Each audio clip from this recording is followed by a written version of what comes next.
it's not the dermatologist's fault, it's not the doctor's fault either, because they have to follow their strict guidelines, which tells them, well, if you show symptom X, then you have to prescribe Y.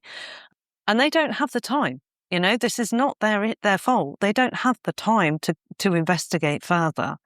A lot of the time when you've got HPA axis imbalance of any sort, it does take time to work out where and how and to bring it back into line. Welcome to the Radical Health Rebel podcast. I'm your host, Leigh Brandon. This work started for me several decades ago when I started to see the impact I could make on people, helping them to identify the root cause of their health problems that no doctor could figure out, including serious back, knee, shoulder and neck injuries, acne and eczema issues, severe gut health problems, even helping couples get pregnant after several IVF treatments had failed. And it really moves me to be able to help people in this way. And that is why I do what I do and why we have this show. In this episode of the Radical Health Rebel podcast, I sit down with functional health expert Helen Taylor to uncover the root causes of stubborn skin conditions. From gut imbalances and hormonal disruptions to environmental toxins and the hidden effects of sugar, Helen shares her personal healing journey and professional insights into why true skin health starts from within. If you're tired of treating symptoms and ready to explore holistic solutions that work, this conversation is not to be missed. Helen Taylor, welcome to the Radical Health Rebel podcast. Thanks for coming on the show. Thanks so much for having me, Leigh. It's a pleasure. Yeah, great to have you here. And to start us off, can you share a bit about your personal and professional journey and what led you to become interested in the connection between gut health, toxicity, and skin conditions? Of course. So I've been in the industry for about 20 years, to be fair. More recently, I did my master's in genomics and sort of went down that rabbit hole and looking at cellular immunology. I'm very much a geek and I'm quite proud of that fact and happy to say that. I think how I got really into it was from my own personal journey with hormonal imbalances, ending up having a hysterectomy very young, and then asking why, and sort of realizing that probably years of being on the pill and actually never needing to be on the pill and progesterone deficiencies, etc., estrogen, too high estrogen levels were never identified and not even as a thought. And then subsequently, my partner also had a heart attack and a requirement for a triple bypass, and that also sort of got me looking into different things, stress, etc. So, yeah, it's sort of evolved quite personally for me and my partner and other members of my family too. So, what kind of age, if you don't mind me asking, what kind of age were you when you had hysterectomy? I was 42. Okay. Yeah.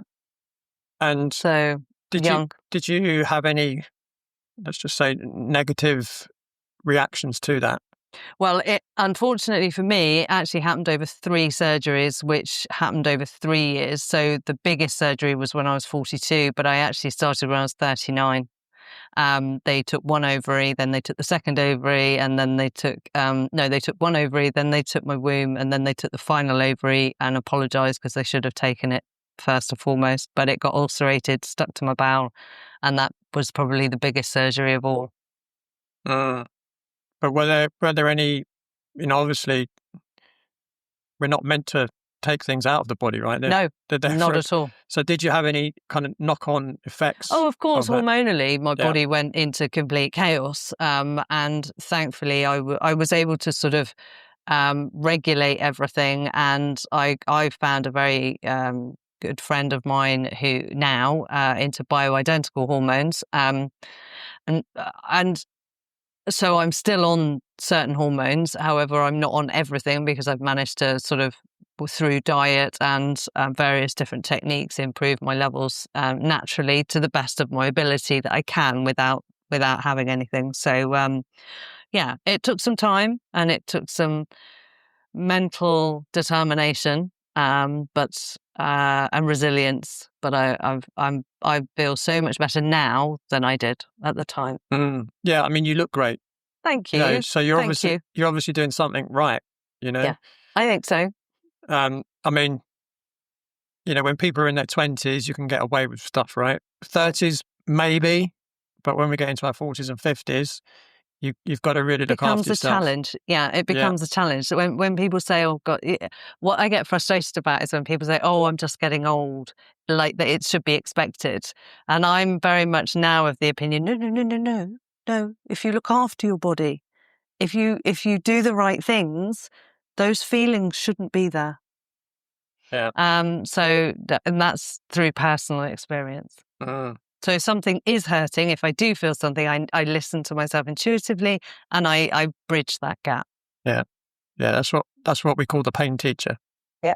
Right. The pain's always trying to teach you something. Absolutely. Don't It's ignore whether it. you listen. Yeah, exactly. Don't ignore it. Definitely. Don't suppress it. Right. I mean, yeah, there might be the odd occasion where it's so bad you do need to just to get, you know, through the day or through the night. Right? If you're trying to sleep and it's stopping your sleep. So there's a time and a place for pain medication, but generally it's trying to tell you something to make sure you listen to it. Definitely. I agree. Yeah. Yeah. But just on that point though, you know, as we get older, you know, if we do the right things, we don't have to age so quickly. Correct. Right. I mean, yeah, you can't completely stop the clock. No. But you can definitely slow it down. Absolutely. And there's things out there even now that could, you hear about the age testing and the various different clocks that are available. You can get a guide as to where you are and how fast you're aging, and then you can put things in place to slow that down. Yeah, and it's interesting. Generally, for me, the things you can do to slow things down is to live as close to nature as possible. 100%, especially sort of being outside, grounding every day, using the facilities that are here free of charge, you know, and people just take a lot of things for granted or they don't think about that. But I think it's a wonderful world that we have and we're very fortunate to have it. So why not use it to the best of our abilities? Yeah. It was interesting. I interviewed someone a few weeks ago and I don't know how old she was, but she definitely looked great for her age. I'm gonna guess she was 70. Oh wow! But looked amazing. And all the way through the interview, she kept referencing my age, and I'm thinking, I don't remember telling her my age. And after we stopped recording, I said, "You mentioned my age a few times. Like, how old do you think I am?" And she actually guessed 23 years younger than I am. Right? And you know, I'm not saying that because I want a round of applause. The reason I'm saying that is because it's an example of when you do the right things, your body does age a lot slower. For sure. Right? Absolutely. Completely agree. You know, I had an interesting experience a couple of weeks ago. So I had 18 months out from playing tennis. I had a little shoulder injury and I wanted it to heal naturally rather than go for surgery. And the first time I went back after 18 months, it's the first time in my life I ever felt like my body feels old.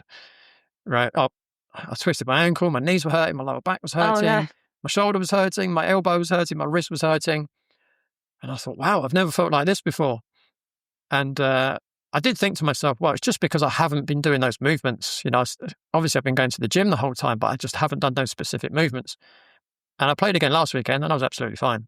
You know? I think movement is key. Absolutely. The one thing everybody can do, and they don't necessarily even have to go to the gym.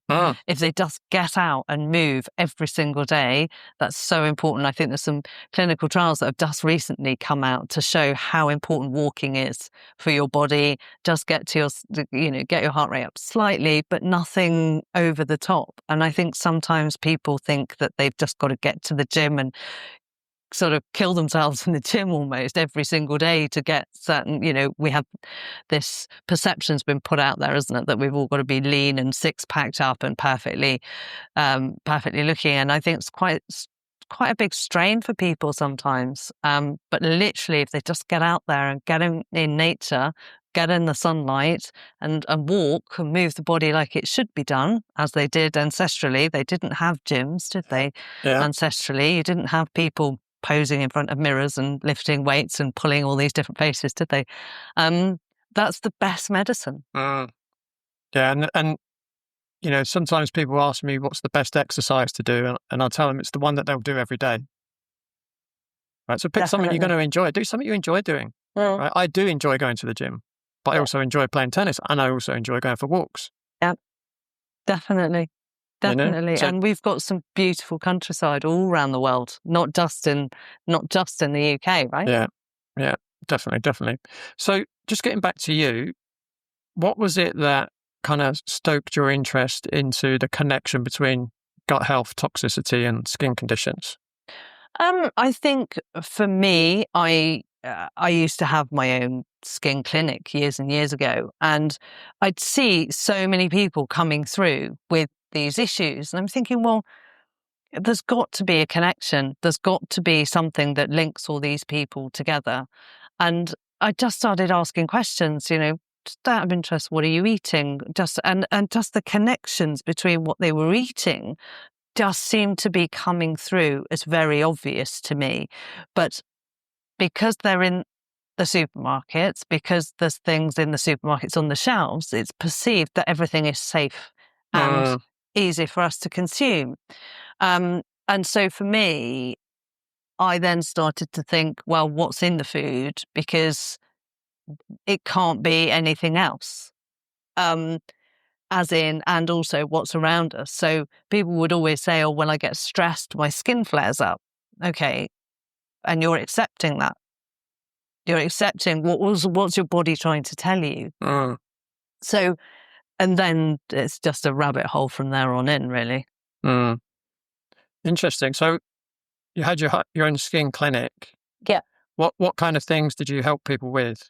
Oh, crikey, all everything. Right. Anything and everything from acne, different gradings of acne, to rosacea, to eczema, to psoriasis, to everything, you name it. And people initially, I mean, not so much now. I think we're a little bit more aware of gut issues and the skin-gut connection. If you go back 20 years ago, there was no connection at all. And so people used to suffer quite quietly and just use steroid cream, which would thin their skin out, or just get, heaven forbid now, get put on Roaccutane, which would then cause even more significant problems. But when you look at sort of the toxicity level or the tiny mites that can create the rosaceas or cause the issues, and look to remove those, then all of a sudden the problems go away. Yeah, definitely. So, as you kind of alluded to, we're starting to find out, or more people, let's say, are starting to realise that there is a link between the gut and the skin. Can you break down the gut-skin connection and explain how the balances in the microbiome can show up as chronic skin conditions? Well, I suppose there are trillions of microorganisms. I'm not going to name them all. We'll be here forever and a day. But that live in our sort of digestive tract. And they play a really, really integral role in regulating inflammation, immunity, even hormone imbalances, So when the gut becomes unbalanced, and let's just be clear here, when we talk about the gut, we're talking from our mouth, we're talking down our sort of esophagus, into our stomachs, through our small intestine, our large intestine, out through our colon. That is the gut we're talking about, not just the stomach. And a lot of people think it's just the stomach. So sometimes this can be an imbalance actually just in the mouth that's causing the skin problem. It's about finding out where it is. So once you find out where the imbalance is in the gut and the bacteria that influences the systemic inflammation of whatever it is, or the nutrient malabsorption, shall we say, as opposed to absorption, then your skin then regulates, and it can impact on skin health, because your skin is the biggest indicator that there is an issue internally. Yeah, as I always say, it's an inside job. Absolutely, 100%. Yeah. So I do go on Facebook groups, acne Facebook groups. Obviously, I don't know if you know my history, but I had acne for 18 years, took tons of, antibiotics, benzoyl peroxide, salicylic acid, which just made everything worse. So I've been there. So I do go on. I try and do, one little comment every day just to try and give people a helping hand in the right direction. And it's just heartbreaking that people are just so conditioned that they'll say things like, what drug do I need to take? Or what do I need to rub on my skin? Or Just want a quick fix. I've drunk bone broth. It didn't work. Right. And it's really difficult, especially in that environment, to try and get across to people that you have to look at this thing holistically. But it's just heartbreaking for me to see that. And even if it's, for instance, most of the people on these groups are female, and they're often talking about hormonal acne, and they're saying, what drug, what pharmaceutical do I need to take to balance my hormones? And so many of them as well think that they seem to think that for some reason it's a genetic problem. So many people have been misinformed on the genetic side of things. And I think probably until I did my master's, I may have been as well, until I started to question that myself and realised that actually that genetic link is such a smaller part of the bigger picture. Same with cholesterol and all that sort of stuff, but that's for another day. That it can't be. It just can't be genetic. So you have to look at you, and you have to be fair, because if you're, I don't know how much, I'm sure you know about your HPA axis, and without going, you're looking at your brain, you're looking at your pituitary, you're looking at your adrenals, and if any of those are out, then that's automatically going to give you a hormonal imbalance. But also, and the biggest thing I found from my history with it all is sugar. And the imbalance that sugar causes to your hormones is so significant. It's interesting you say that. Again, just talking from an acne point of view, because I guess I went down the sugar and mTOR pathway rabbit hole, right? And I think most people know if there's excess sugar in the bloodstream, what's the pancreas going to do? It's going to secrete insulin to lower your blood sugar. Yeah. But then what does insulin do? It stimulates the sebaceous glands to release sebum. Sebum, yeah. Right. So, it is really frustrating when I hear people say that. But, I know these people are completely lost. That's why they're reaching out for help. They're desperate. They think they've tried everything, and basically what they're really saying is, I've tried everything my doctor's told me. I've tried everything that my dermatologist has told me, and it's not getting any better. I've tried everything. But what I don't think they realise is there's a whole world outside of their doctor and their dermatologist. Absolutely. Meet Amir, a 42-year-old professional who struggled with acne for 30 years. Overweight and lacking energy, he spent £400 every month on products trying to cover up his acne. His skin was oily, his face and scalp were covered in breakouts, and he worried about how this might affect his work. After testing his gut microbiome, we discovered imbalances, including Staphylococcus aureus, hormone issues affecting his energy, and food sensitivities that likely contributed to his acne. Initially, Amir struggled to commit to the program, but after a candid heart-to-heart, he stepped up. With diet changes, lifestyle adjustments, and targeted supplements, Amir finally saw progress. Within weeks, his skin cleared for the first time in 30 years. His energy returned and his confidence soared. If you're ready to transform your skin and reclaim your confidence like Amir, visit www.eliminateadultacne.com and request your acne breakthrough call today. Yeah, and it's not It's not the dermatologist's fault. It's not the doctor's fault either, because they have to follow their strict guidelines, which tells them, well, if you show symptom X, then you have to prescribe Y. Yeah. And they don't have the time. This is not their fault. They don't have the time to investigate further. But I think, a lot of the time when you've got HPA axis imbalance of any sort, it does take time to work out where and how and to bring it back into line. It's not a 5-minute fix. And with women especially, it's such a big, growing up, teenage years, early 20s, it's such an integral and influential part of their lives that if they're bullied by that, or if they have any impacts from external people, it's so that causes even greater pressure on the system, doesn't it? Yeah. Again, when you just mentioned there about sugar and hormones, could you elaborate a bit more on that? As in how? Yes. So and yeah, how, but also what the end result is as well. Okay. If that makes sense.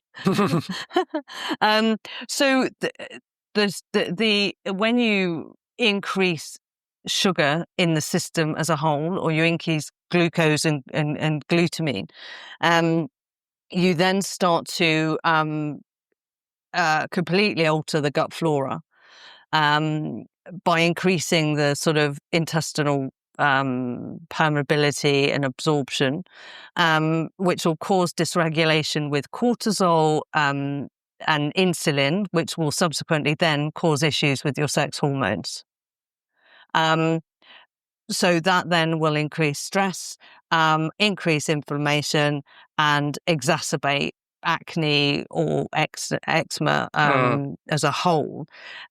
So is that what you were thinking? Yeah. Just to get I a bit wasn't more sure detail. if you were expecting a whole sort of whiteboard sort of analysis there. Yeah, well, I mean, you can if you want. But yeah, and again, most people know that testosterone also stimulates the sebaceous glands. Of course. And by hormones, I'm talking about them all. I'm not talking about, and some of them, and even men can be estrogen dominant, and I think that's missed quite a lot of the time. Yeah. So balancing hormones is crucial. But then similarly, in saying that, in order to have balanced hormones, you need to have balanced gut, and so balanced insulin and sugar. Yeah. Yeah, it comes back to diet again, right? Yeah, every time. And again, that's where I really feel for people who they're on these help groups and they're saying, what can I take for this? What can I put on my skin for that? And it's start with your diet, Well, I always say start with your mindset. I think that's more important. Absolutely. Because if you're not gonna follow the program, the program's not going to work. But you've got to believe it. Yeah.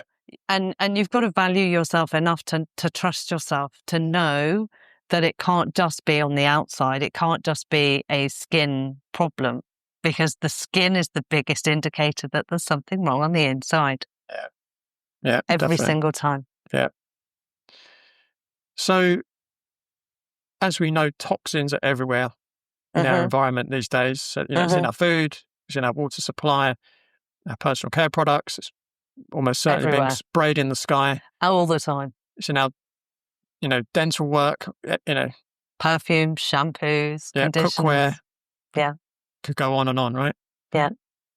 What do you feel are some of the more overlooked or surprising sources of toxicity that could be undermining gut health and triggering skin problems? Well, I don't think people realize that makeup and a lot of cosmetic products has the level of toxicity in it. And one of the biggest things people do to cover up their acne is to apply a lot of makeup onto their skin. And they don't realize the sort of what phthalates do. Phthalates, for example, or BPA. And phthalates are one of the biggest hormone disruptors and imbalances that you could find in the toxicity world. I don't think people appreciate the level of pesticides on their foods. I don't think people appreciate how genetically modified crops create issues. And even if they're organic, they can still have parent or grandparent seeds that could be originally genetically modified. But the people wouldn't think that shampoo or conditioner would have toxicity, perfumes, but a hairspray, nail polish.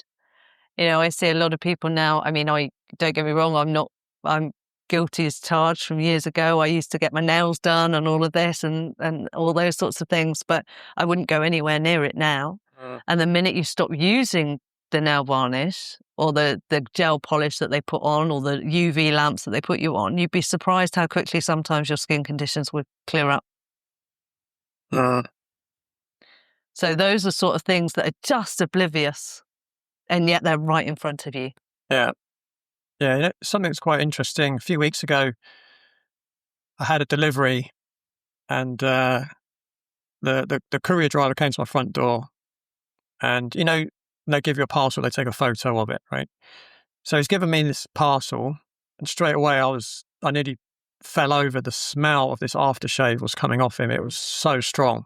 And his phone wasn't working, and he's trying to take the picture of this box that he'd given me. And I'm thinking, hurry up. I was holding my breath. It was so disgusting. Intoxicating, yeah. Yeah. And I was probably there for about 30 seconds, and finally he took a picture and he went off. And I think I was with a client at the time, so I went and put it on the box, came back to my laptop, carried on. And within about 10 minutes, I had this banging headache. And all I could smell was this aftershave in my flat. Now, what it was, because I'd been holding the box next to my body, it was on my clothes. And when I went into the kitchen to finally open the box absolutely stunk. It was like he'd poured a whole bottle of aftershave over this box. And because I'm not used to being around those toxins, I probably had a headache for about 3 days after that. And I think, this guy's wearing that all day, the time. And probably every day. Yeah. No idea. Yeah. He'll probably have a diagnosis of something very soon. Yeah. And that's how, people wouldn't acknowledge those two things sit together. But it is absolutely true. Yeah. Yeah. I mean, it's, again, it wouldn't be surprised if, 5 years' time, he finds a lump in his body somewhere, goes to the doctor, oh, you need chemotherapy. Yeah. Right? And phones in your pockets. Yeah. People not being able to conceive. Huge, huge issues. Yeah. Yeah, absolutely. Yeah. I mean, my phone, if it's near me, it's on airplane mode, all the time. Unless I'm using it, I'll use it and then I'll put it back on airplane mode, put it down somewhere. If it's in my car, I turn it off. And it breaks my heart when I go to the gym.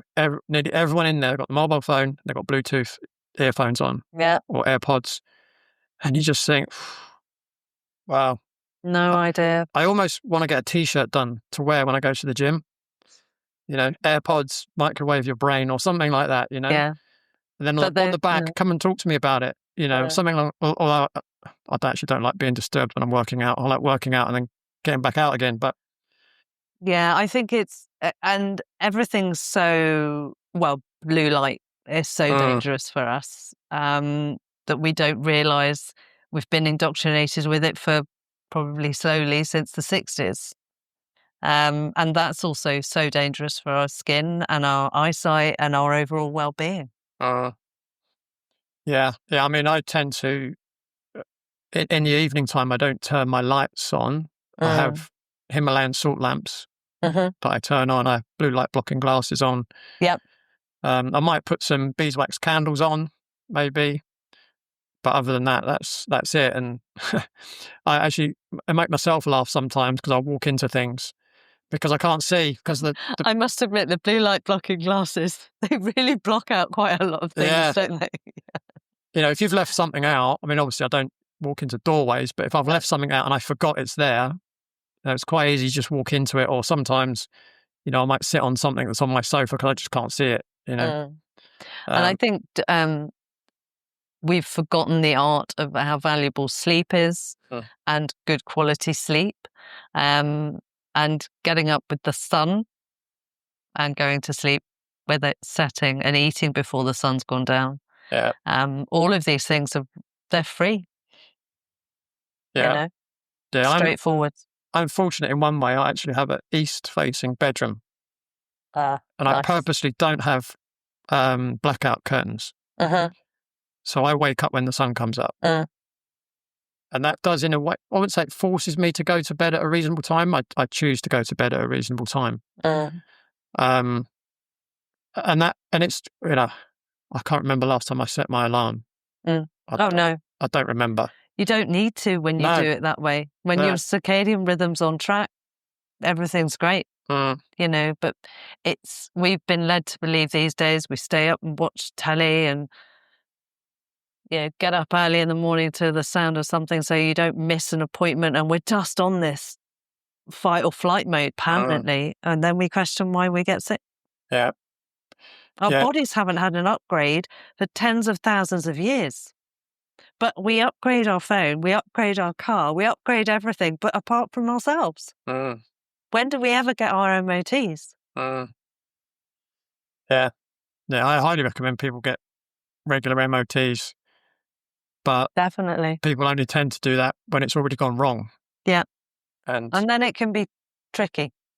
Yeah, and also, without being too controversial, they tend to go to someone that's not very good at MOTs. Right? And for the non-UK audience, MOT is what we do in the UK. We have to get our car tested every year once it's 3 years old, just to make sure that it's roadworthy. Just for that overseas audience, I'm sure it happens everywhere. In some form of another. I don't think they call it an MOT. Yeah, I'm sure. So conventional medicine often zeroes in on symptoms rather than digging into the root cause. Yeah.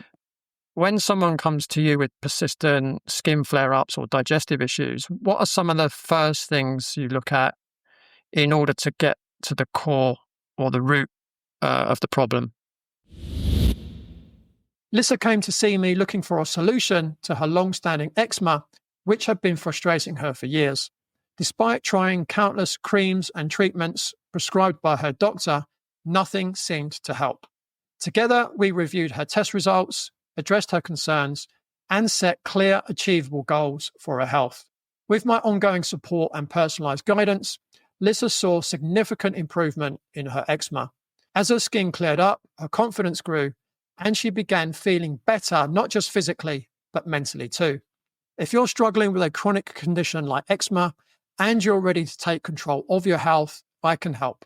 If we're a good fit, we'll work together to make your health goals a reality. Reach out today for a consultation at www.bodycheck.co.uk and let's start your journey to better health. I think for me, a conversation, just to listen to what their symptoms are first and foremost, but then also understand them, understand how their life works, understand their diet inside and out, understand what their stresses are, understand some of their family history, because mum and dad's history can be important. I'm not going against the genetic element, but it can be important.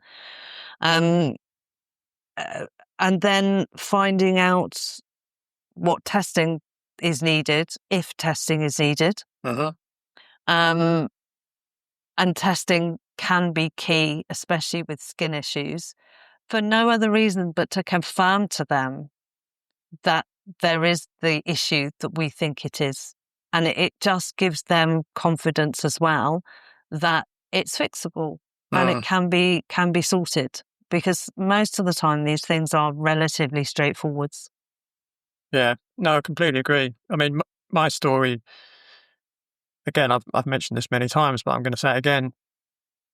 When I first got testing done, so this was 25 years ago now, it was found that I had several food sensitivities and I had a fungal infection.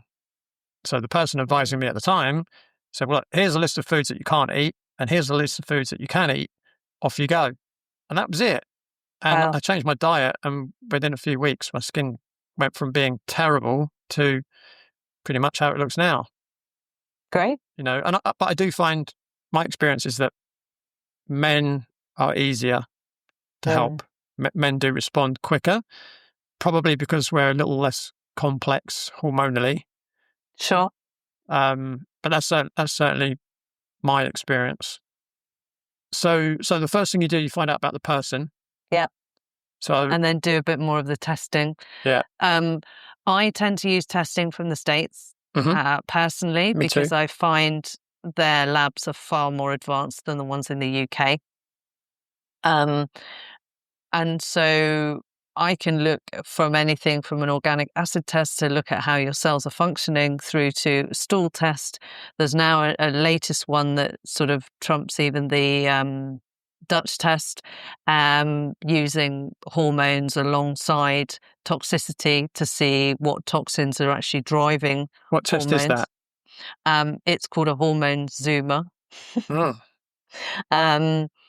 And that's literally very recently come out in the last couple of weeks, which is something I'm quite excited about for me, because it rather than just having the toxicity test and the sort of Dutch test and the hormone test, you can actually link the two together and go, well, it's this, and this is what we need to do to bring it back into line. So for me, that's really exciting, and they're constantly evolving and they're constantly improving. Yeah, I mean, it's interesting, since I finished my functional medicine training 17 years ago, the number of different tests that have come out in that time is just incredible. I mean, I don't even think we were using PCR for stool tests back then. I think it was literally just under a microscope, doing cell cultures. And in some ways it's great. There's new technology coming out all the time. But in another way, it's quite hard to keep up with it all as well, I find. Absolutely. I think, look, I mean, my dissertation was in epigenetics, and being able to predict disease 10 years in advance for somebody, which I think is incredible. And the AI capabilities behind that and the biotech foundations all behind that is, for me, I'm just in absolute heaven when I get into that realm of things. But yeah, it's ever evolving, hard to keep up with. But do you know what? Going back to sticking with your original, what you know works, it's going to be the same. It just gives the patient more confidence that you're exactly right. And everybody's different. Yeah. And this is where I have to explain this to people. Everyone's so different. You can't have one drug for the same thing for everybody. Yeah. And when you think about that, it makes you realize that it's a really difficult thing to do. Yeah, there was a book that came out in 1953 by Dr. Roger Williams called Biochemical Individuality. Right? I've not read it, but I can imagine what it says. Yeah, I mean, there's great diagrams in there showing, they've obviously done cadavers, and they're saying, right, this is the shape and size of someone's stomach. This is the shape and size of someone else's. This is the position it was in one person, and this is the position it's in another. And they're all completely different. Yeah, definitely. Because they all came from different people who all originate from different people. And this is where it becomes really individualized, what we do.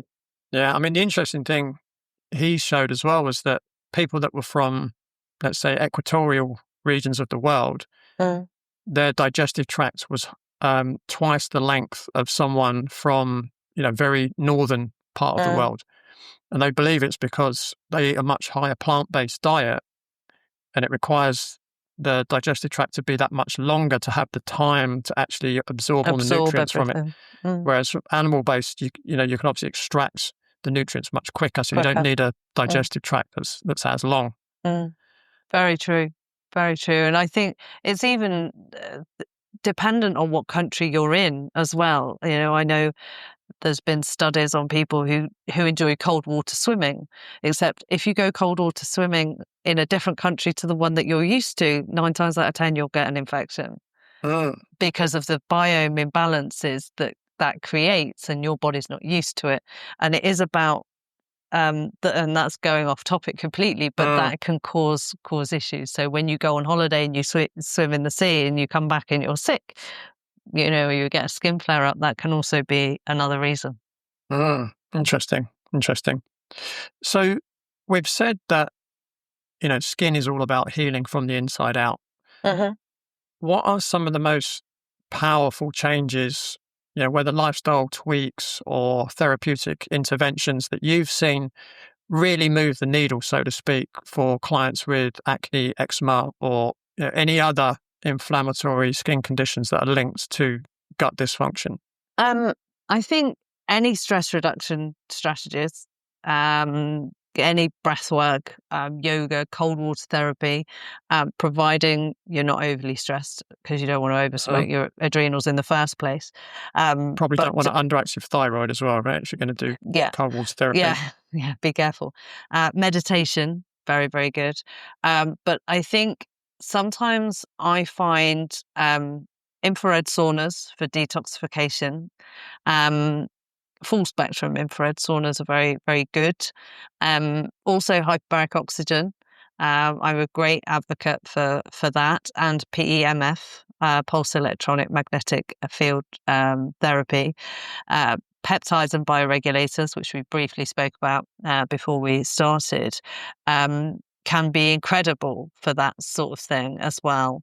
But ultimately, it always goes back to fix your gut. If you've got any bleeding gums or anything like that, go and see the dentist, or a holistic dentist, to see where you can improve on, and see what comes out in your stool test too.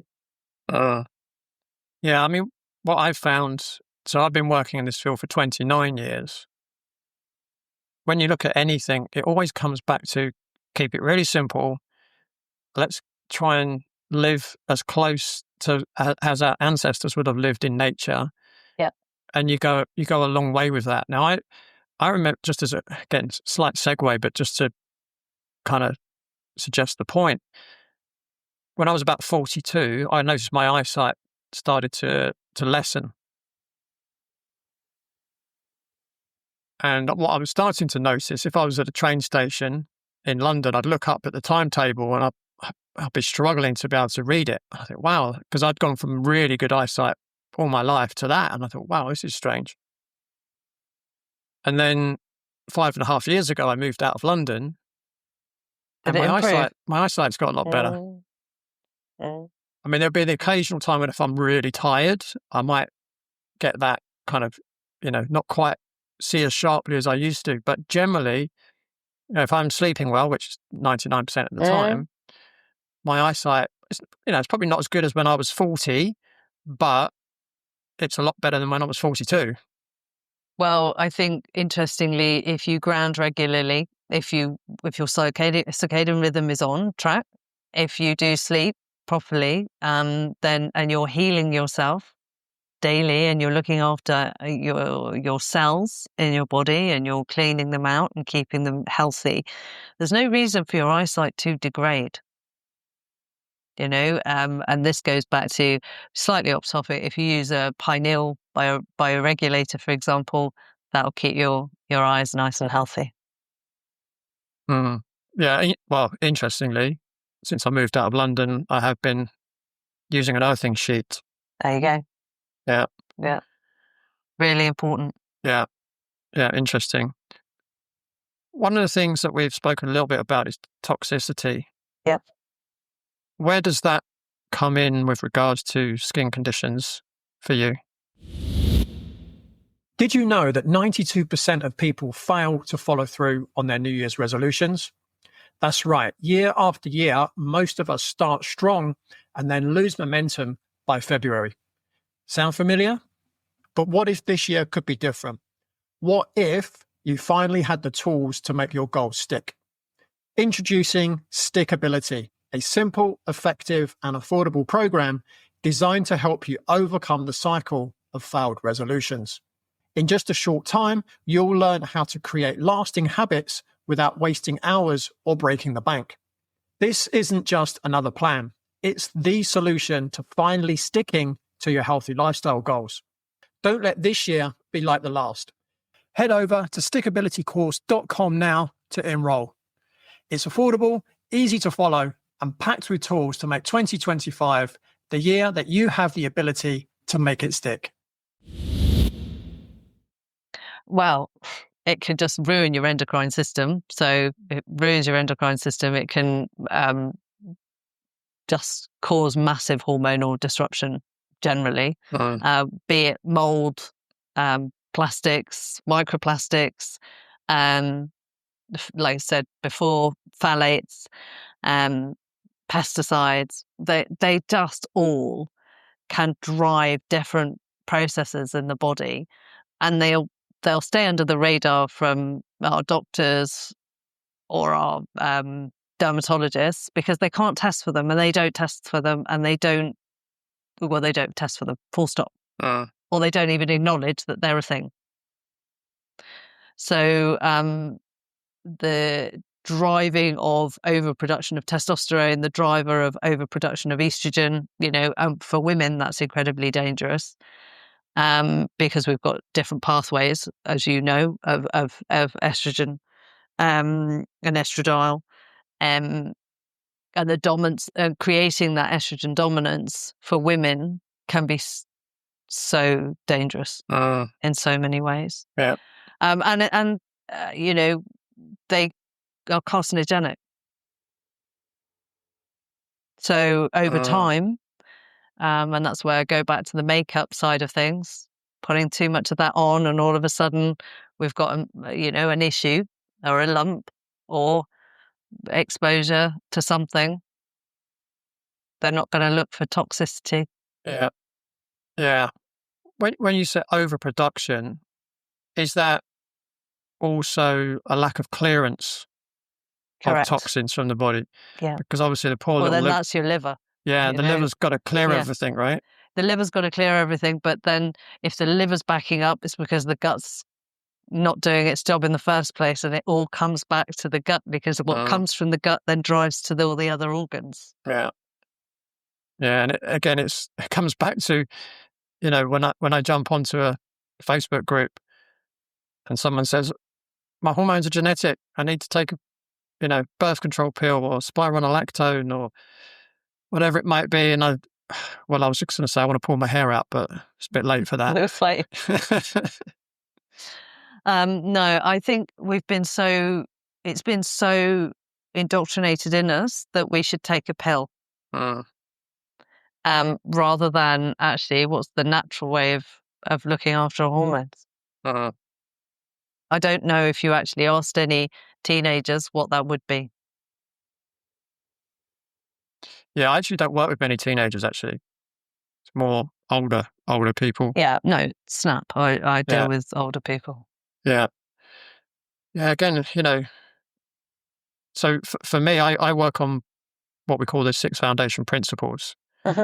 So your thoughts, your breathing, your hydration, your diet, movement, sleep/circadian rhythms. But on top of that, I've added on 2 for myself. That's minimizing non-native EMFs and detoxification. And that includes what I call the outside-in detox, the inside-out detox, meaning limit your exposure to toxins, but also try to remove the ones that are already in your body.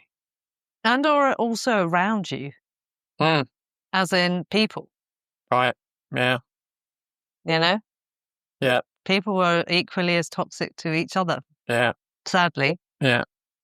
Yeah, but I would put that at number 1. That's still part of your thoughts. Yeah, interesting.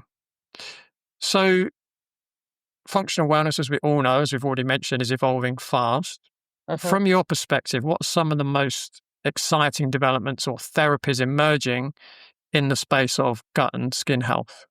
Oh God, that again, like we've previously said, it's so fast moving. It's difficult to keep up. I've got a patient currently in New York who is looking at having some fecal microbiome transplantation, and that in itself is fascinating for me. Quite.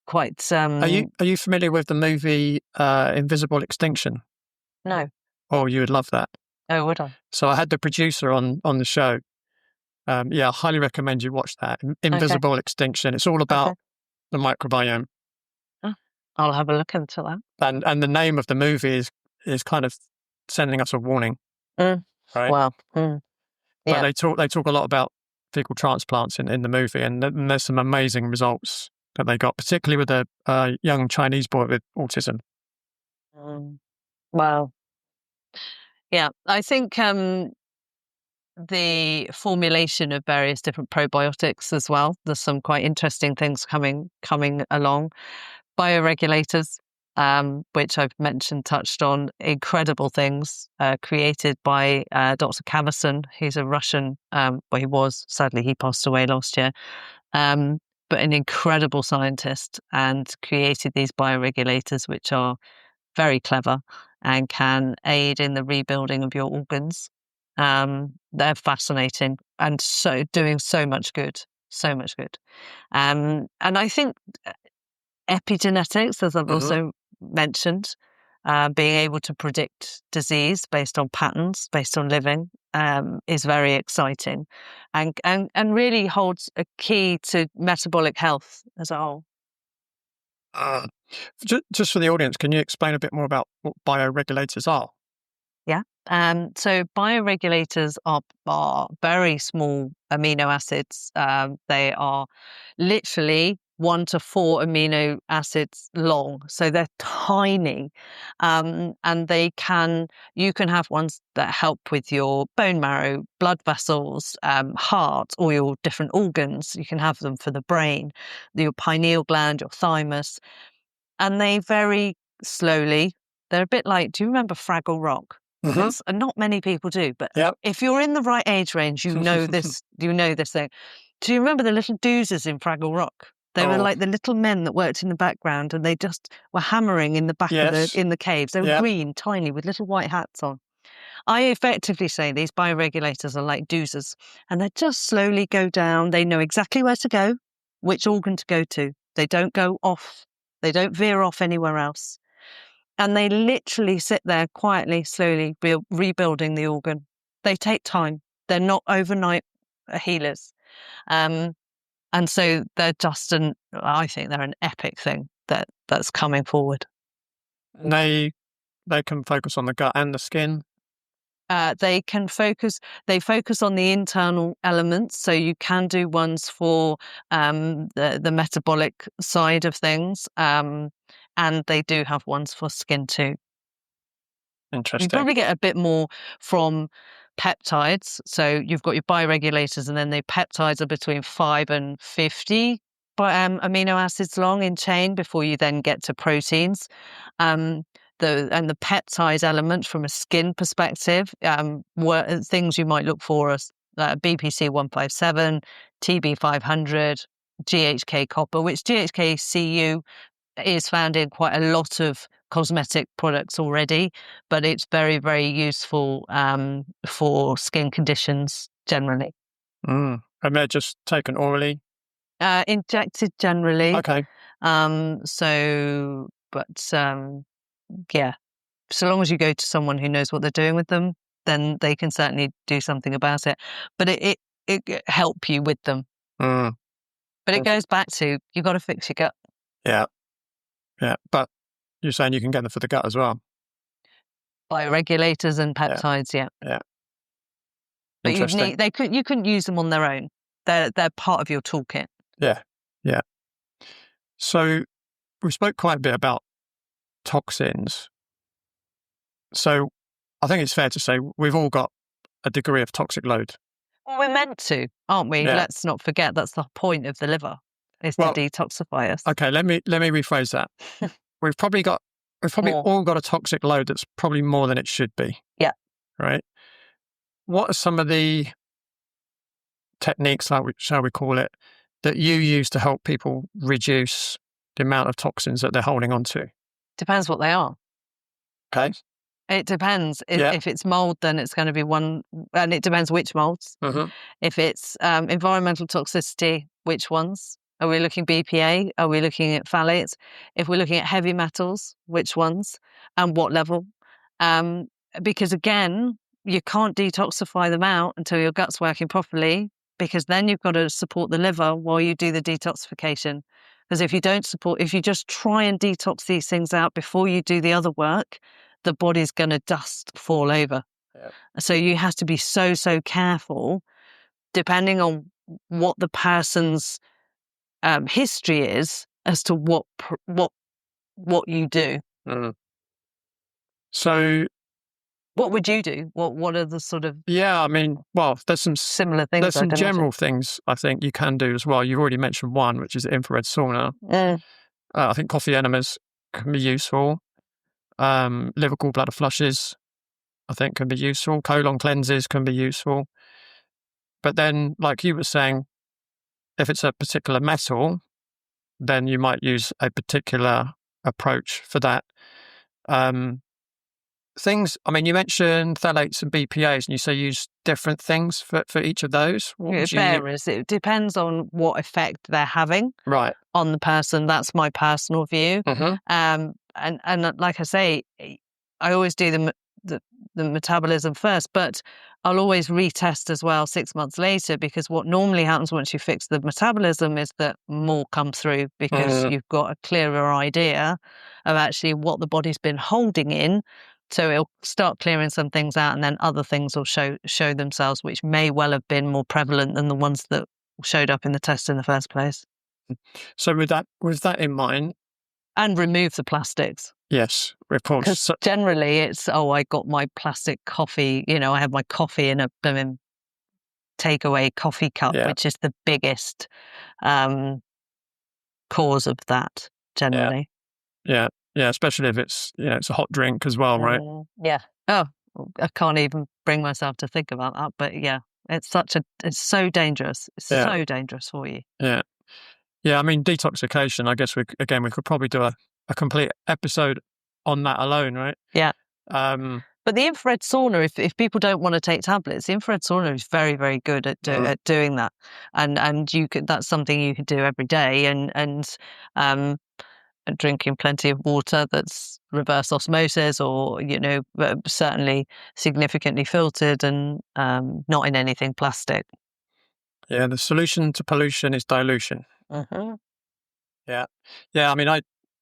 I go in infrared sauna 2 hours a week, so I tend to do that weekend mornings at the moment after skin brushing. So yeah, there's a lot that people can do, and I think the other thing for people, because we've gone through a lot of stuff today. Yeah, we have.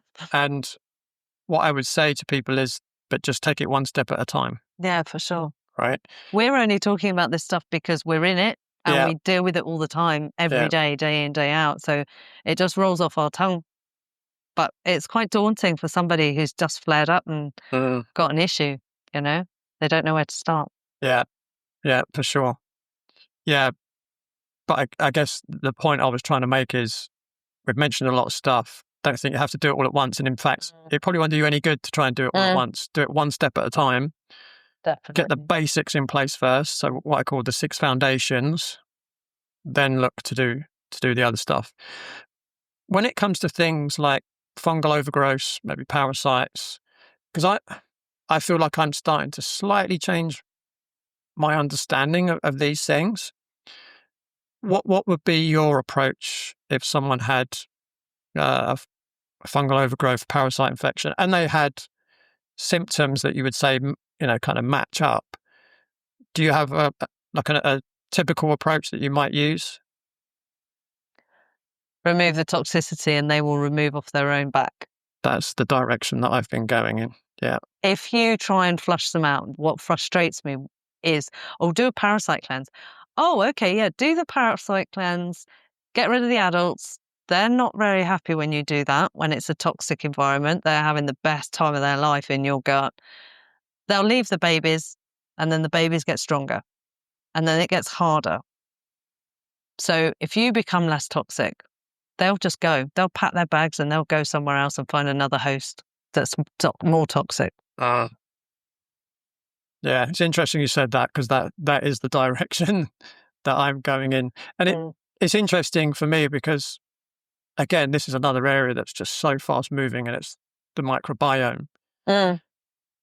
And, obviously I rely on people that are doing this 24/7 to bring me the latest information.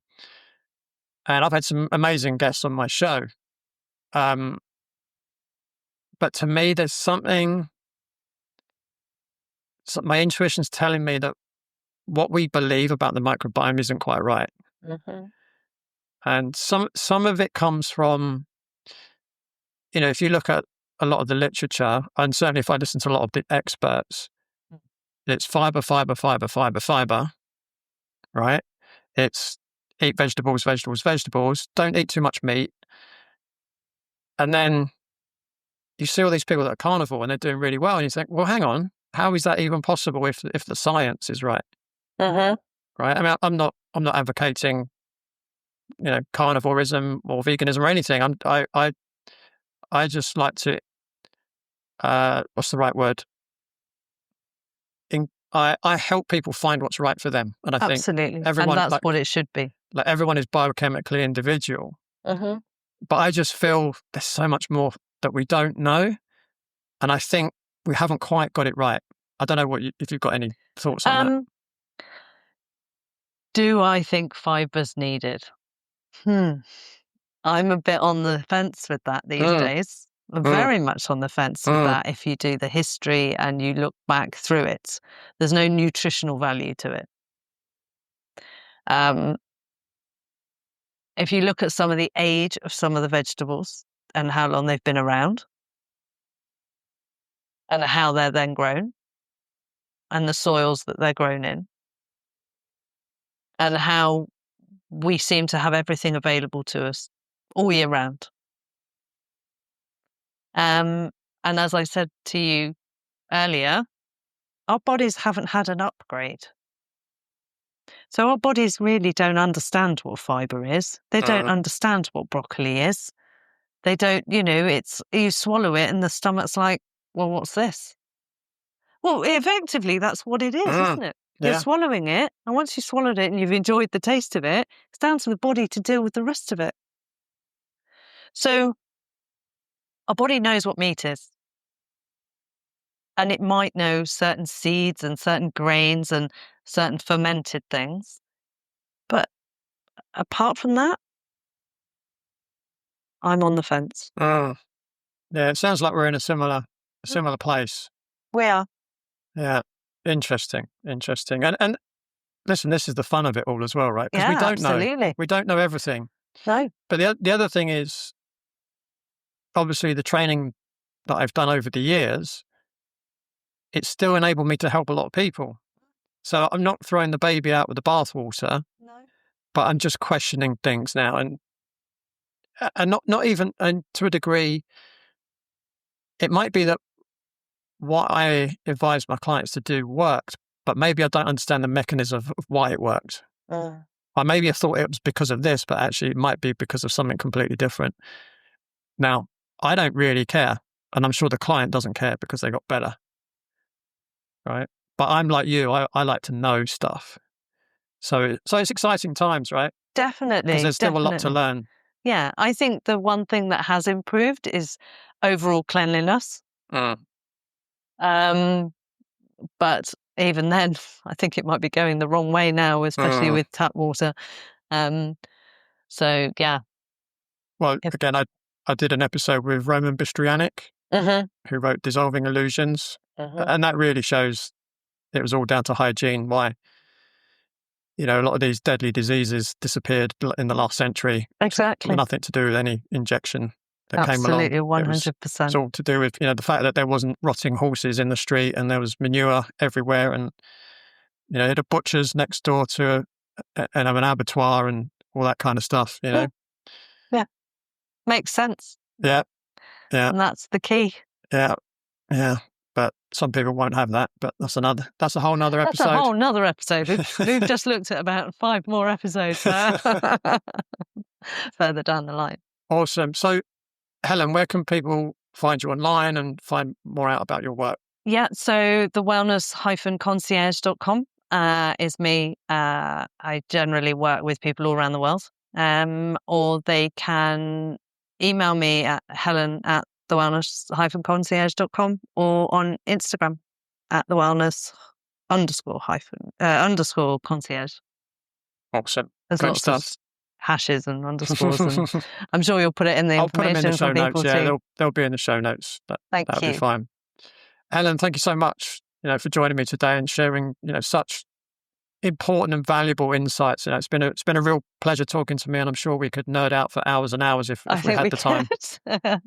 Thank you, Leigh. It's been an absolute pleasure. I've really enjoyed it. Yeah, it's been great to have you on. So that's it from Helen and me for this week. But be sure to tune in, same time, same place, next week on the Radical Health Rebel podcast. Thanks for tuning in. Remember to give the show a rating and a review, and I'll see you next time.